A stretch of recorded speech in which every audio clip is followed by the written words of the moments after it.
I'm Mark, and this is the Mr. Productivity Podcast, the podcast to help solopreneurs banish overwhelm, reduce stress, and get more done. In today's episode, I'm going to be talking with Michael Sliwinski, the founder of Nozbe, a productivity app that simply organizes private and business life.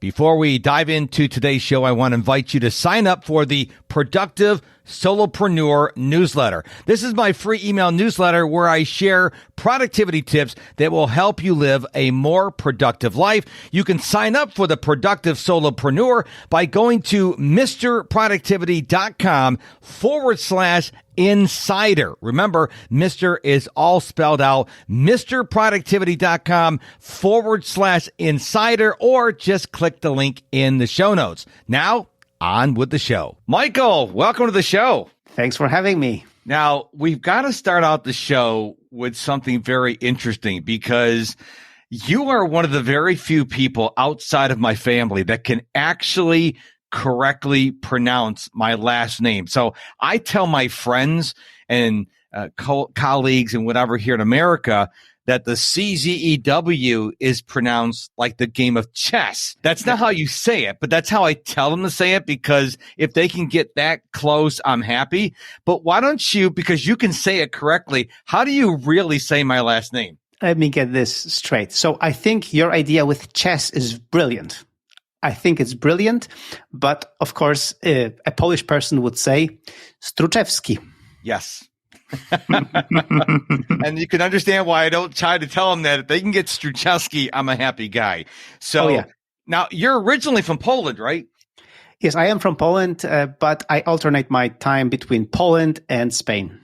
But you speak fluent Polish. Yes, I speak Polish as my mother tongue, but I also speak English, German, and Spanish. Wow. Okay. Well, that's why you can say my last name correctly. And yes. I'm a little jealous, Michael, because I'm learning French using Duolingo. And some people would say, dude, you can't even speak English. So it's a work in progress. But Duolingo is brilliant. It's a very cool app. I love how they do gamification to really encourage you to study. And I'm actually also doing French in Duolingo just for kicks.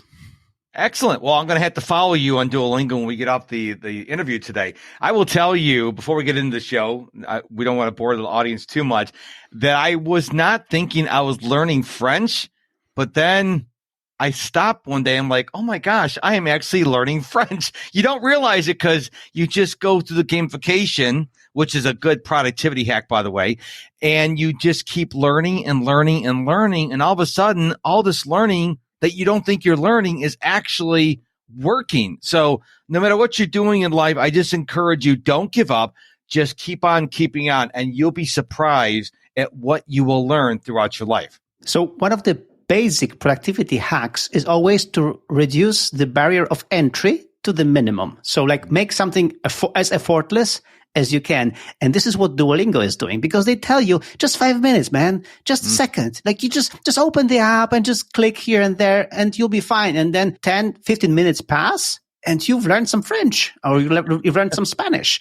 So to American listeners, I would tell you, because like 30% of people living in the States are fluent Spanish speakers, go get Spanish on Duolingo and just learn for kicks. And you will also then better understand Spanish songs, Spanish TV series, and other things. So I do recommend just giving it a try. Absolutely. So one of the things you wanted to talk about on the show today, which I really am really excited about, is about productivity systems. So there are a lot of hacks you can use and there's a lot of apps, but I think the magic to being more productive is to have a system. I don't want to assume that people know what we talk about when we say systems. So why don't you set the bar for us, put it in the context. What do you mean when you talk about productivity systems? Yeah, so the main idea is to make sure that where everything goes. It's kind of like Marie Kondo when you clean up things. So to make sure that your emails go here, your tasks go here, your ideas go there, like your feedback from the team goes there, and then feedback from other people goes there. So to like establish a system, a way for you to know in which context you work. So, and this requires several apps that's for sure, but also kind of being religious about putting things where they belong. So, for example, you wouldn't put an actionable item in an email because email is not actionable first. It's just to review first. So it's like kind of not mixing things, but setting it up in such a way that later executing things, so doing things, getting things done, producing podcasts is effortless, is easy because the whole system works for you. And you know exactly when you're in this context with this app, in this situation, you can get stuff done. Now, I will have to say, I will second your notion on Marie Kondo. I went through her phase in my life about 6 months ago, and I got rid of 90% of the stuff in my home. I donated it because it was clutter. And people don't stop and think of all this clutter you have in your house, the physical clutter, begins to cause mental clutter because you see all this clutter. And so I went through my phase, cleaned everything up. And one of the things I've been saying to people for as long as I've been on the podcasting and social media is complexity is the gateway to procrastination. What do I mean by that? When you're creating your systems, and I want to know your thoughts on this, Michael, when you're creating your systems, don't make them complex. Make them as simple as possible because I believe when you make them simple as possible, you're more likely to stick to them. Do you agree with that? Oh, totally. And just to give you a very simple idea. So a few years ago, create a habit of regular journaling because I heard from so many wiser people than me that journaling is so important, that it's good for your brain, for your productivity, that every day to journal is important. Okay. And then how to do it. So the lowest barrier of entry for me was to open my iPhone and create a Siri shortcut, a very simple one that would ask me one question, and I would just answer the question and would save it in a file. And that's it. That was the simplest thing. And I could launch it from the iPhone because it was shortcut, and also from the iPad because it was the same iOS. So this way, I had no excuse not to journal. And then on the other hand, it was just effortless, easy. Whatever device I had in hand, I could journal. The other thing was create a reminder about it. So I had this thing in the calendar to tell me, okay, it's time to journal now. So I would pick up the whatever device I had and journal. Now my journaling shortcut is much more complicated, and we can link to it in the show notes. But it grew from this very simple idea. Just one question, write it up, and that's it. And just do it every day. Yeah, I think that is a really great idea because when people think about the word system, they're like, oh my gosh, the software, the app, what you're doing is you're already getting yourself into a negative state. And then you're probably not going to get started. So I love how you started journaling. You started with a very simple question, and then you began to build that system. It's like I've been running over 2,000 days in a row now. I've been running since August 29, 2017. And people ask me, how did you get to 2,000 days? Well, I started with day one. And I just went for a run. I'm not trying to impress anybody, not trying to train for a marathon. I'm not trying to look cool. I'm just trying to run every day. And so I started with day one, and you started with this prompt. I want people to understand that complexity can keep you from doing so much in life. Oh, yeah. And this is brilliant. Like the idea that instead of overthinking it, because people tend to overthink ideas. And in the vein of running, just get the running shoes. That's it. No special gear, no fancy clothes, no nothing. Just the shoes and start running. And that's it. Like, again, later you will get better clothes, better outfit and whatever, and additional shoes, whatever suits your fancy. But in the beginning, start with a simple thing. Go with that and go for a few days, and then you'll get the habit rolling. Now, one of the systems I use, and I want to talk about this for a few minutes, is I have this love-hate relationship with to-do lists. I think a lot of people's to-do lists are like the Dead Sea in Israel. That's where tasks go to die. People just keep adding things to their to-do list. And every once in a while, something will come off, but not very frequently. What I do is I don't put it on my to-do list. I put it right on my calendar, because that saying, what gets scheduled gets done is true. So if I have to read an article, someone says, oh, Mark, you got to read this article. And I'll open the page. I'm like, ew, that's not going to take me 30 seconds. It's going to take me about 20 minutes to read.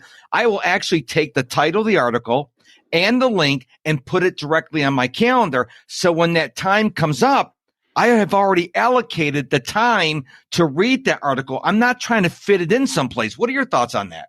So I think, over the course of running Nozbe for 16 years now, I have realized that there are two kinds of people. So there are people like you who prefer to allocate time to everything.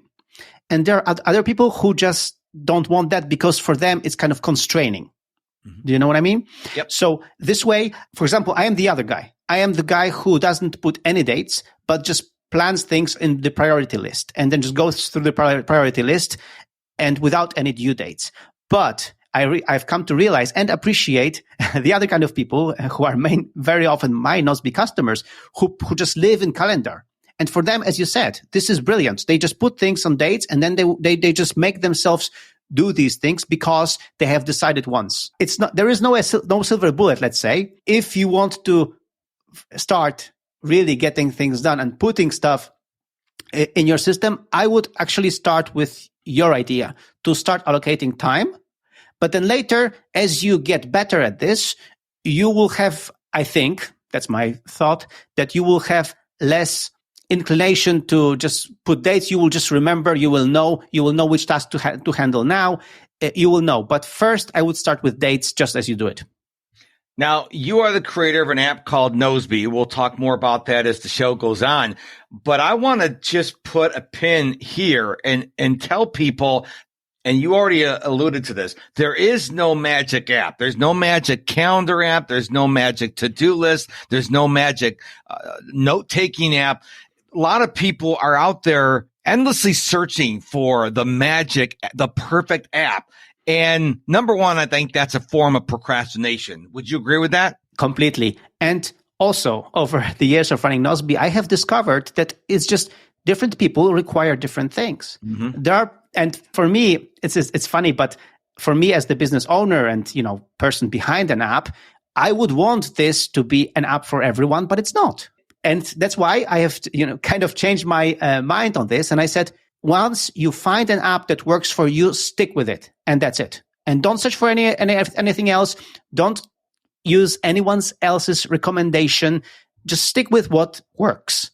And in my experience with my customers, some people, for example, start Nozbe and they're like, brilliant. It's so easy to use. I'm going to use it with my team and I'm going to use it for myself. Great. But others say, no, I don't like Nozbe because you don't have this feature and this feature and this feature. I'm like, okay, go somewhere else for these features. I can actually recommend you stuff with these additional features because we will not have these features because we're not for you, right? So that's how I would approach this. Find an app or a way to put to-dos. As you said, some people can just have a normal paper calendar and put stuff there and it works for them. Great.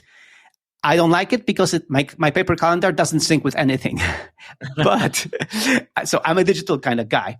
But just find a way. And also with the apps, try Nozbe, try Asana, try Todoist, try whatever app you like and see if it sticks. If it doesn't work the way you work, drop it, try something else. But the moment you see it works for you and give it an honest try, then just stick with it. Because as you said, and this was very well said, otherwise, it's just procrastination and just trying to get the next best thing. And there is no perfect app, like there are just no perfect people.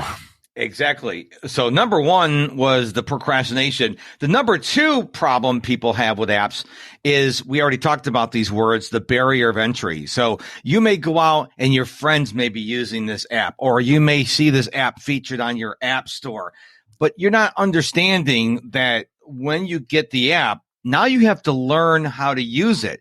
And you're a digital guy like I am, Michael. Sometimes apps are really easy to use and understand out of the box, and other ones can take several hours, several days to learn how to use it. And the problem with that is now you're not being productive Now you're learning how to use this app. And I think the barrier of entry is also a thing that people have to be very careful about when they go get an app. Completely. And that's why it's, first of all, it's getting the app and then just trying basic features. And if you get a quick understanding of the app, which we all app developers are trying to do, then if you understand it right then, the basics, then just use the basics. So for example, to give you like a practical example, when my customers come to me and say, are you one of the million? Join over 1 million people, which may be a slight hyperbole,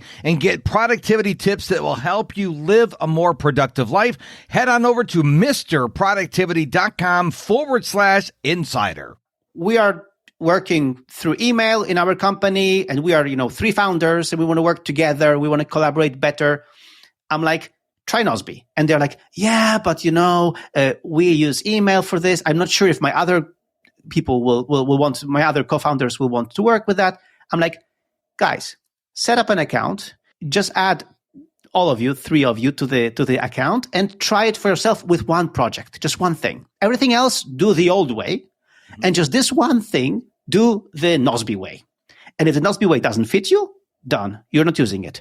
But if you see that it's better, different, and more productive, then you start slowly migrating other stuff to Nozbe. So this way, I think for any application, it's a good way of trying something out. That on one hand, you keep doing what you're doing until now, because apparently it has worked for you, but it was, less productive, you would say.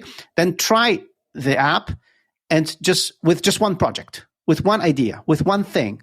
And if it works there, you will see, okay, then I'm going to just slowly move my other things to the app. And then slowly but surely, I will build my productivity system. But again, try with one thing. Just start slow and see how it feels. And if it feels great, go with it. I love that. So I have been familiar with Nozbe for a while, but there's probably people listening to this episode and like, Nozbe? Like, yeah, Nozbe. So first of all, where did the name Nozbe come from? It was years ago when we were trying to find a name for an app. And in the 2000s, as you know, there was the whole thing of new cool startups with cool names. And we also wanted to have a cool name, edgy name. And we were playing with words like be productive, be organized, and then be Ozbe. And I was like, Nozbe, be naturally organized. And that was the Z in the middle. It was just 5 letters, and there was a .com available. And I was like, yeah, that's the name. So from, let's say from the phrase to be naturally organized came Nozbe. Nice. And I've known that story, but obviously not everybody knows that story. So Nozbe is a productivity app, but it's not like the ones you used to, because obviously it wouldn't, if it was like exactly like another app, they wouldn't have their own niche. So what makes Nozbe different from iOS reminders, Google Calendar, Google Keep? What makes it different? So Nozbe's main idea is that we help small business owners organize their personal life and business life. And thanks to that it's a cloud-based app, and it's available on all the platforms. So it's on Android, iOS, Mac, Windows, and the web, of course. And thanks to that, you can also collaborate. So have projects together with other people. And this way, you can kind of manage your personal stuff and your business stuff with other people as well in one simple app. And again, the key is simplicity. Nozbe is simple. There are other competitors in this space, of course, like Monday, Asana, and these guys, but they are much more complex, much more tailored to bigger companies. Nozbe's idea is to help small business owner, solopreneur, or just like a small, really business owner, like up to 20 people, to really get everything organized, because the small business owner has fewer resources, but needs to get things done, needs to be proactive. So our idea is to make adding tasks, managing tasks, adding projects, managing projects, all that stuff as easy as possible. And that's our kind of power feature. And also the iPhone app, the Android app, the mobile app is as powerful as the full app. This way you have all the power even at your fingertips. See, I was going to ask you, I had a question written down here in my notes as you were talking, solopreneurs, ? But you did answer that. So if you're just a solopreneur, which most of my listeners are, they can actually use this app because you said the word team several times. But if it's just you, the app is still going to be advantageous. Oh, yes, because especially solopreneurs, I would say, well, to start with that, I am not a big fan of email, okay? I use email because I have to, and has been there as we talked about it before. It's been there for many, many years. So I have to be okay with email, but I prefer to treat email as a handshake. So when we start doing something, we do an email, but then later we are working together inside a productivity app like Nozbe, for example.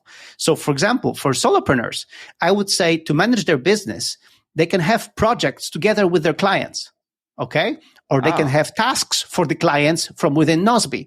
This way, they can control everything in their system, in their productivity system, while working through their app with other people. Because even solopreneurs do have subcontractors or some business partners or some, I don't know, other partners that they work with, or just clients or customers. And it's very productive, again, if you work with somebody longer than just a month or two, to have like a permanent way to collaborate. And that's what Nozbe brings to the table because of this cloud sync and everything. It's just easy to work with others from outside of your small solopreneur team. Okay. So let's get back to systems. What are some of your favorite systems? You did share one where you had a Siri shortcut when you started journaling every day, but what are some of the productivity systems that you have set up in your life that you go to nearly every day? Other one that we both share is Calendly, for example, to set up calendars and to coordinate these kind of interviews. Calendly is brilliant. It's a very simple app, but it just takes off the whole headache of scheduling anything. Because all you do is you just send them your link, just like you did when we talked about the podcast possibility. You just sent me a Calendly link, and with this Calendly link, I could choose the date, which also I knew suited you. So it was very simple. And this is how I talk to people. I am one of these CEOs who talks to customers, actually. I like getting to know my customers, really talks to them. And especially now with Zoom, with, video conferencing, I can talk to anyone. And it's so much fun. And all I do is I just send them my Calendly link. And they just choose a date, which I have already pre-authorized, kind of, that on these dates. And it's all usually Tuesday, Wednesday, and Thursday afternoon here in Europe. So it's, afternoon in Europe or early morning in the States. They can sign up and they can just talk to me. And we exchange conversations. We talk about their usage of Nozbe, their productivity, and all that stuff. So Calendly, I think, is brilliant because, again, it takes the headache out of the way of scheduling and making sure that you can really get together. Yeah, I will say one thing about Calendly. So I was using Calendly. I was on their highest paid plan. And then I was trying to develop the HubSpot CRM. And they've got something called meetings. But when you go and you leave Calendly for meetings, you realize there's a lot of idiosyncrasies that you took for granted at Calendly that aren't in most other places. One of the things I love about Calendly is I have a whole bunch of availability on my podcast days. But I can go on a Calendly and say only one podcast can be scheduled a day. Now, to me, I thought everyone had this because you don't want 17 interviews being scheduled in the same day. But it's just a little tick box. You just say, hey, this particular event, whether it's a podcast or coaching call, whatever, only one a day. Or you can say, I want a 2-hour gap between them, whatever the case may be. So this is a service in Calendly they have developed over the years. They have done what you're doing by talking to your customers. They've listened and they've created these features. And so while I haven't used every scheduling tool out there because there's so many of them, I will tell you, I will not leave Calendly unless A, they go out of business, or B, I go out of business. And this is so great because you would think, Calendly is just scheduling things. So I'm sure it can be copied easily. So we'll just add it as a feature to our app, just like HubSpot did. But as you said, the devil is in the details. Yep. And the details that make it more productive for you, because Calendly kind of thinks for you, as you just said. It decides for you. Okay, so Michael is talking to Mark on Tuesday. So there is no more podcasting for Mark on Tuesday. Done. Really, even though Mark has scheduled that he has 5 hours available. But because he's doing this one recording, it's done. So it sounds that it makes sense.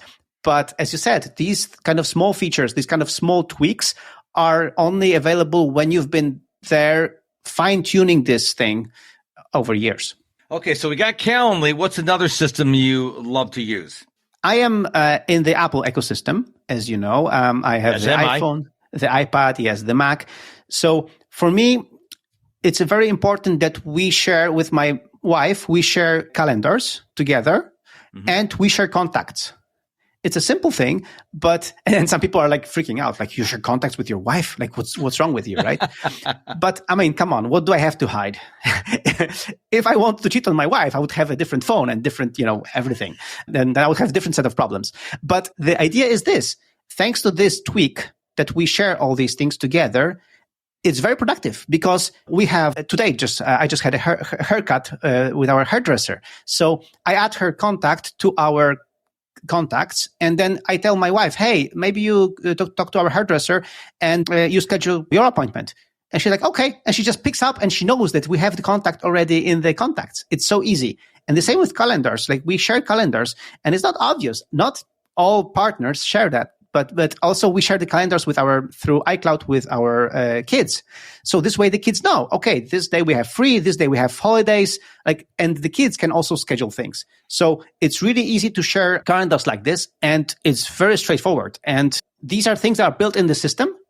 And this way we use the iOS platform and the Mac platform together to be more productive and be more in communication with each other.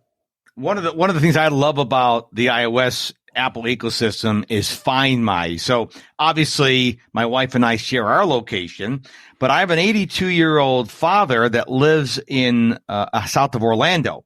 His wife and my mom passed away from Alzheimer's in June of 22. And I connected him so I know where he is, because he's not a spring chicken anymore.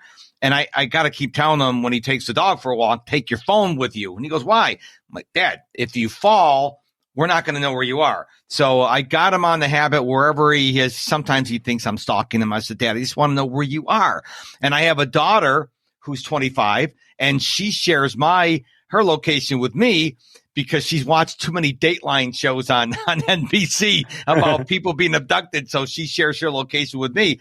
But it's a safety feature. And it's one of these things, you set it up and you never have to go. You may have to add people or remove people, but the system works behind the scenes. I love these systems that'll work behind the scenes without any other the user monkeying around with the settings or connections. Totally. And I give you an additional tip. So one of my favorite Apple products recently has been an AirTag, because we have AirTags on keys, for example, car keys and stuff. But I have a 6-year-old, and the 6-year-old, she's very lively. And whenever we go to travel, just like we were last week, in a big city, she likes to run around. So I put an AirTag on her. Oh, this way, even I don't have to hold her hand all the time because it's annoying for her and it's kind of like stressful. But this way, I know she can run around here in the center of the city and I'm looking at her. But the moment I lose her from sight, I know I have an AirTag on her so I can find her quickly.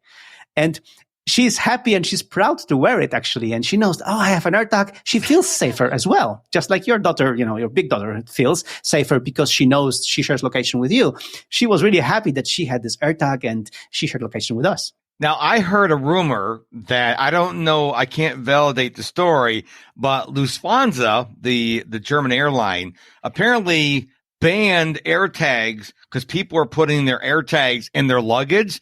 So if they got lost, they knew where they were.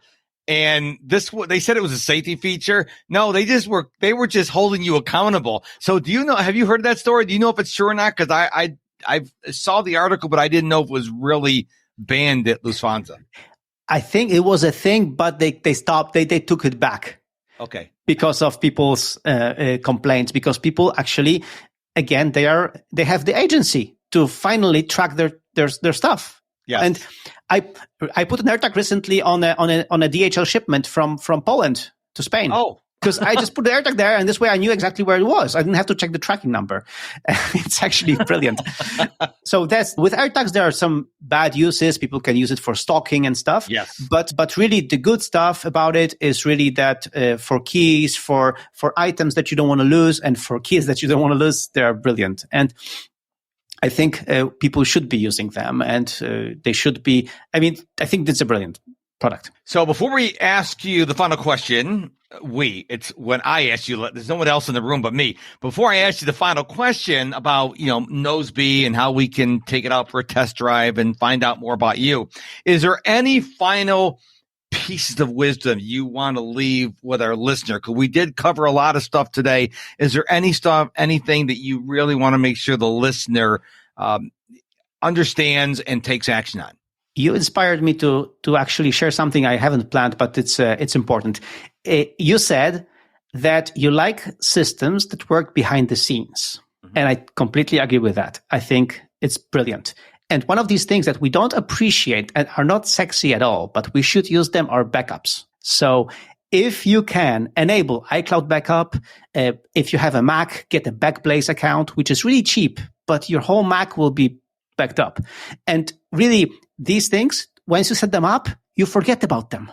But if you lose a file or if you lose any of the precious things, you have a backup at all times being done in the background. So my last piece of advice would be set up backups of your information, because it works behind the scenes. It's effortless. And when you need it, you're glad you had it. Yeah, I'll tell you my thoughts on backups. So this really freaks people out when I tell them. They said, do you back up your stuff? I said, no, because I don't keep anything on my devices. And I'm like, what do you mean? So my Mac is always backing up to the cloud or to Google Drive. My phone is up to iCloud Drive. The reason why I do this is because if you keep all your photos on your phone and all of a sudden, for some reason, an update bricks your phone, or you lose it, or it gets stolen. If you want to keep your stuff on the phone, that's fine, but make sure it's doing the backup. So I love how iCloud and all this stuff are constantly backing up my information. But if my MacBook died right now, everything is up in the cloud. I don't have anything that I can't get again on my devices, because I know that they have redundant backups in the cloud, which is in the cloud as a server farm someplace. Apple, Dropbox, Google Drive. They don't have just one server. They're on multiple servers, where I just have one MacBook and one iPhone. I don't want to trust my stuff on this one particular device, because it's technology and it can fail. So that's my approach. So I don't do time machine backups and stuff like that. Everything's already in the cloud, because you mentioned, with the mobile society we live in, I can access any file anywhere in the world. So I can come over and see you in Spain, not have my devices, log into my iCloud or log into my Google account, and still get the device, the documents I wanted to. So that's my theory on backups. Do you think I'm crazy, Michael? No, I think it's exactly how you should approach it. I mean, if you want additional safety, I would still enable a time machine or a Backblaze of the Mac, just in case, as like additional layer, let's say. But the basic gist, what you're saying, having everything in the cloud sticks, because the same way goes to Nozbe. If you have a Nozbe account, we take care of your data and we make sure it's all backed and to several servers. As you mentioned, all these companies do that. We do it. Dropbox does it. Everyone does it, to make sure that we never lose your data. This way, as you said, if you lose your device, you can just log in and you have access to all your projects, all your tasks, everything. And the same way your files, and the same way your calendar, all that information. So I think this is the first step. Set everything up in the cloud to make sure it's in the cloud. So you're totally right. And that's why I'm telling that, for example, what I do is I download all my photos and videos to the Mac, and then I back it up to Time Machine to make sure that I have these photos and videos also offline on my local backup, just as additional safety feature. So you don't have to do that, but this is what I do. This is how I roll. But just what you said, make sure everything you do is backed up automatically to any kind of online service is the key, is the first step, and it's very important. So Nozbe, how can we go find out about it? I'm assuming we can get a free trial. Tell us more about how we can do that. So Nozbe, if you go to nozbe.com, you can get a free account. Actually, it's free for up to 5 projects and 5 people in the team if you want to share Nozbe with some other people on your team. So there's a generous freemium version. So try it out. And then if you want to have more features, you can get the premium or you can get the trial. So it's really easy. We'll do a link in the show notes if you want. And we can then get additional special credits. If you use this link, people get $25 of credits for premium. Special courtesy of Mark. Okay. if that's what you want to do, try it out. Again, this is one of the productivity systems, one of productivity task and project managers. There are many others out there. But again, if you're looking for one, try it out. And if you like it, stick with it. If you don't, try something else, but don't procrastinate. Don't keep on searching for the new thing. As we mentioned in the beginning of the show, don't keep on searching for the silver bullet, the best app ever, because it doesn't exist.